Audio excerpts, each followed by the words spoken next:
What you doing over there on that phone? Man, bro, I am getting this office together. My podcast, baby, even baby's involved now. So I'm looking to buy this beautiful green, bro. We're gonna do it right. It's gonna be clean.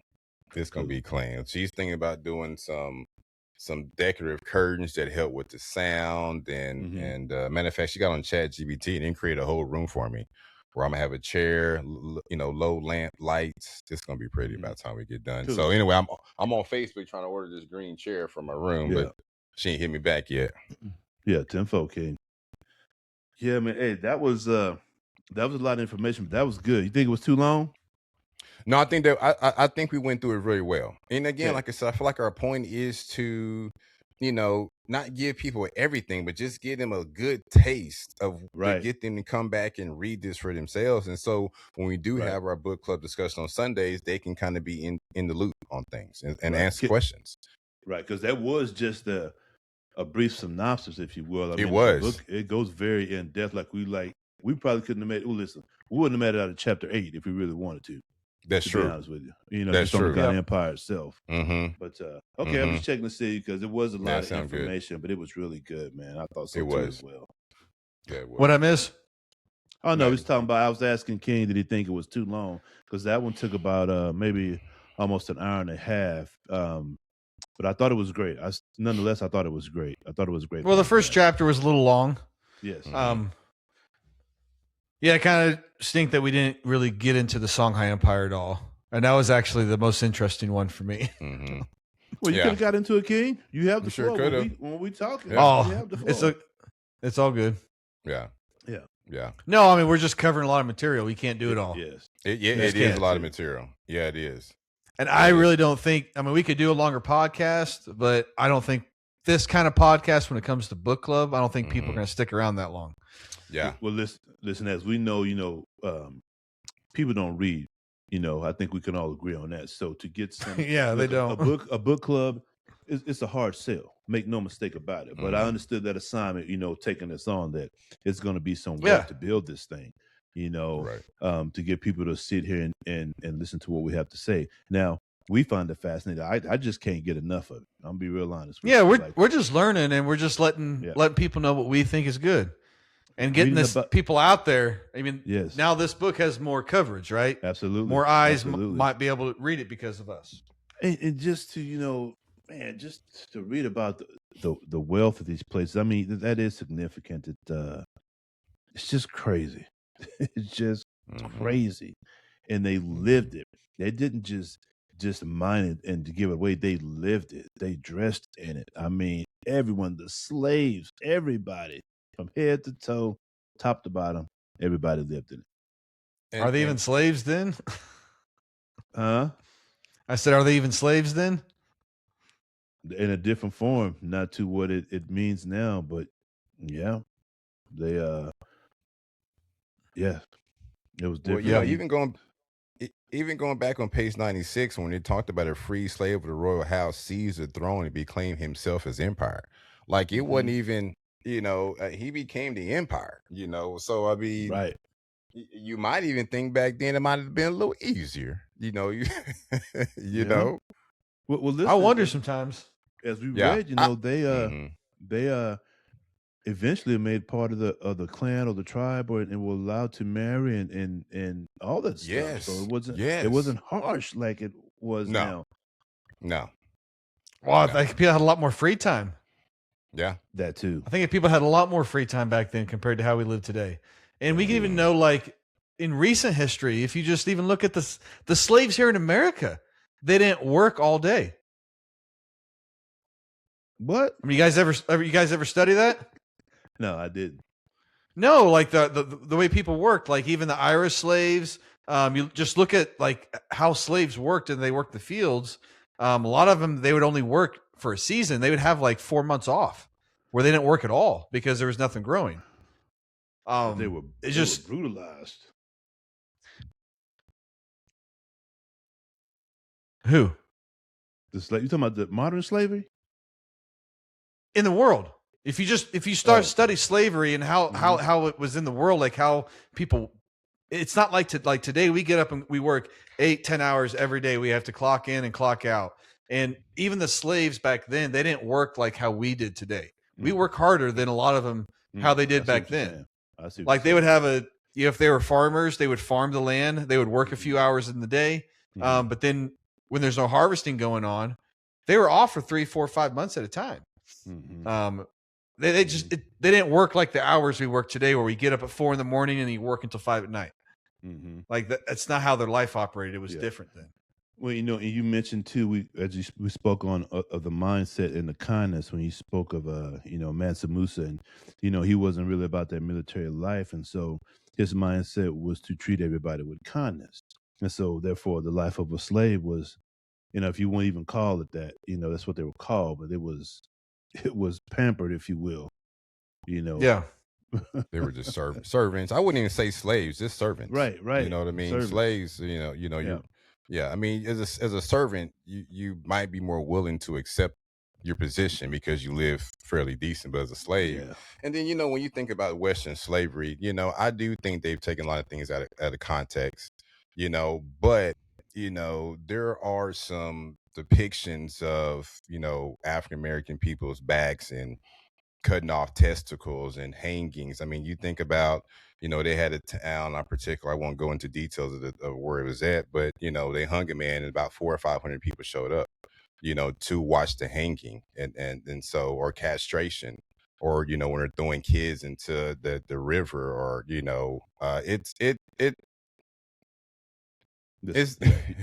gets rough.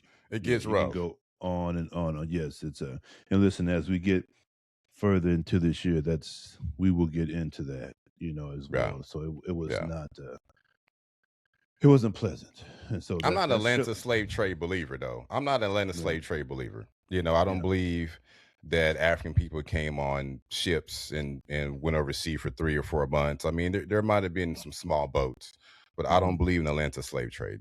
Black people considered already here. They were the indigenous people of the Western Hemisphere, and they just reclassified people. When you think about the copper coated Indians, they were more from Siberia, a little northern area into Canada, but they are not the indigenous people of what we call the Western Hemisphere or Turtle Island or United States itself. So, but based upon my research.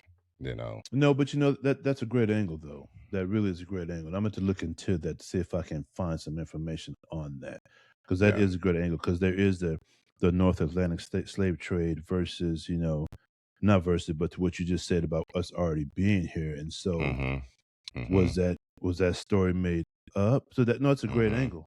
It was made up. Yeah, it was made up because the Barbary Pirates, they were pirates. They were taking ships out of the sea. They were. So you can imagine if you got a slave ship coming through Atlantic, they're gonna.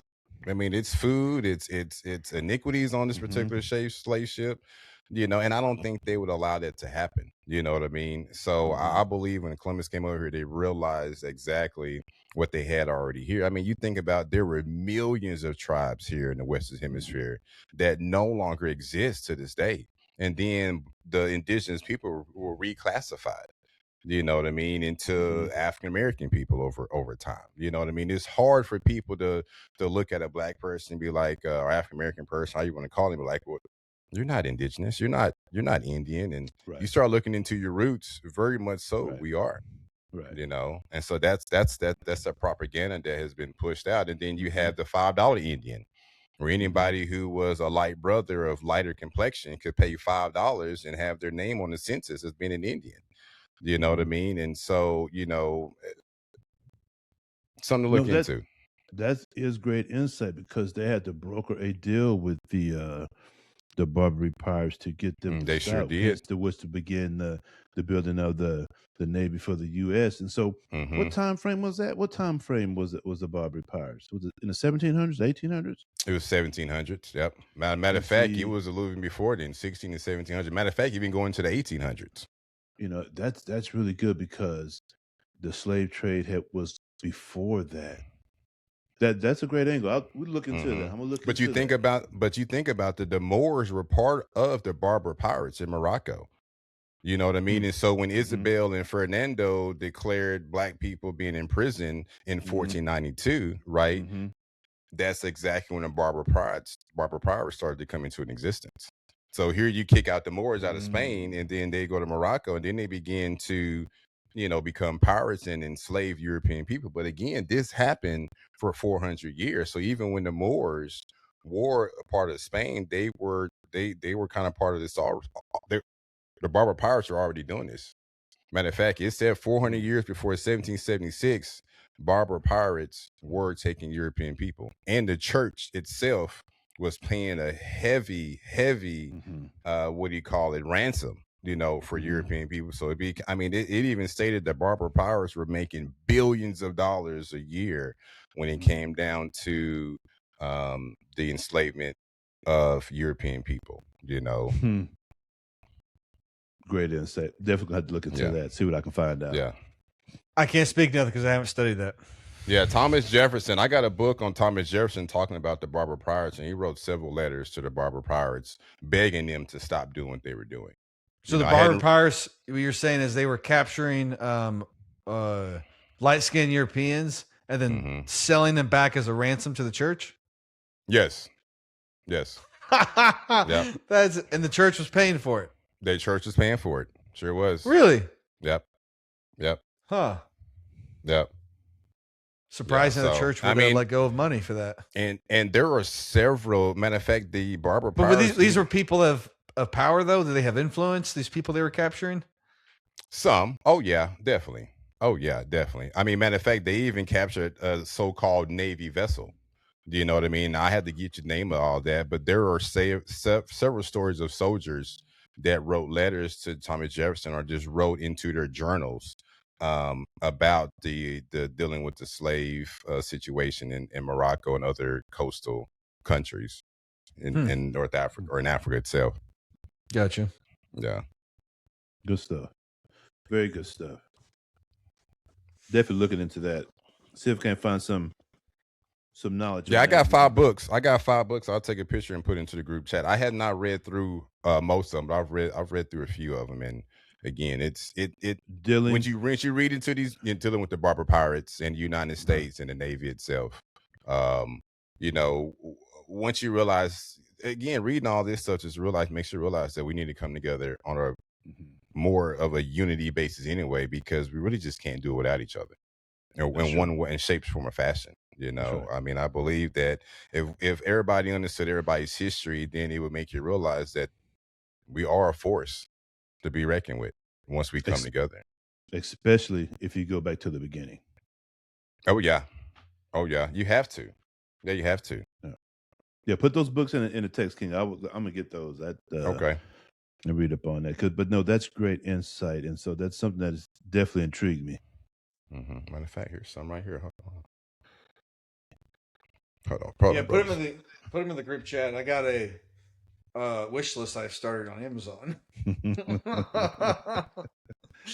Yeah, man. Listen, one book leads to another, to 10 more, to 20 more. I mean, it's especially the ones that like we're reading, and these guys or these authors, if you will, they do their homework. And so they reference things that they have read. So it's there's so much information in these books that you can. You know what I don't get is why in the hell does, like, when we go to school and read our history books, like I'm reading this, and all of our history books from before America, right, of older kingdoms all around the world, we get those from people like Leo writing stuff down, right? But that stuff is never shown in our history. It's always in a history book that someone else curtailed. We never actually get to see the original documents. And that's what I don't understand. Why in middle school and high school, why don't they have the actual source documents for people to read? Instead of giving us a curated history book that we have to buy that's made by the government, why can't they just let us see what people wrote down? Well, you're not let's make a book out of that. With this information, and Haru alluded to it earlier, you're not going to get this information. This does not fit the narrative. That's what I'm saying is that it's obvious that there's a narrative they're pushing because, like, just give us the source material. We have it. Why do you have to have someone else write up what they think that source material means? I know how to read English. Translate in English and let's read it. You know, it's kind of like during the Vietnam War. You know what I mean? You had a lot of people come together, black, white, Hispanic, whatever. I mean, what did they have? What was people going to these concerts? Chris, you know what I'm talking about? Anyway, you know, Jimi Hendrix playing, people were coming together. Yeah, the Unity concerts. And they were against the United States with the war and all that, you know. And but they didn't like that. The United States don't like that because now the people of society are a threat. Now we can start going against the system and going against the government. So what do? They introduced heroin into the world. And after heroin came into because society, psychedelics, because the 60s, that's when the psychedelics was introduced. And then people started taking them. Minds started changing. People started becoming more compassionate. And that's why America didn't want to do the veteran war. I mean, the Vietnam War. And that's when LSD was discovered on World War II. And they took it from the German scientists and they turned it around. And that's where you get the Charles Manson story from. Because Charles Manson actually wasn't a bad guy. Charles Manson was was a victim. Yes. And he was a CIA agent and didn't even know he was a CIA agent. Yep. Because they took that LSD, they gave it to him without knowing it. And if you can administer these psychedelics to a person without them knowing they took it, then you can manipulate that person on that trip. And you can start to rewire that person's brain.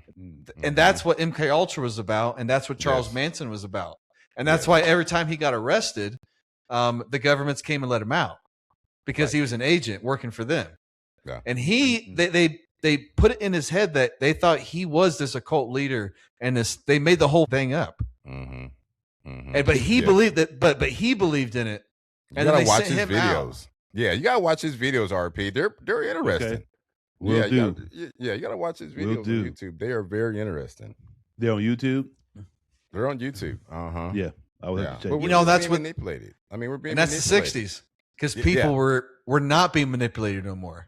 Right. And that's something I've realized because I mean I'm not going to say what I've done, but I've used psychedelics and they have definitely opened my mind, right, 100%, and made me 100% more compassionate, and made me start questioning things. Yeah.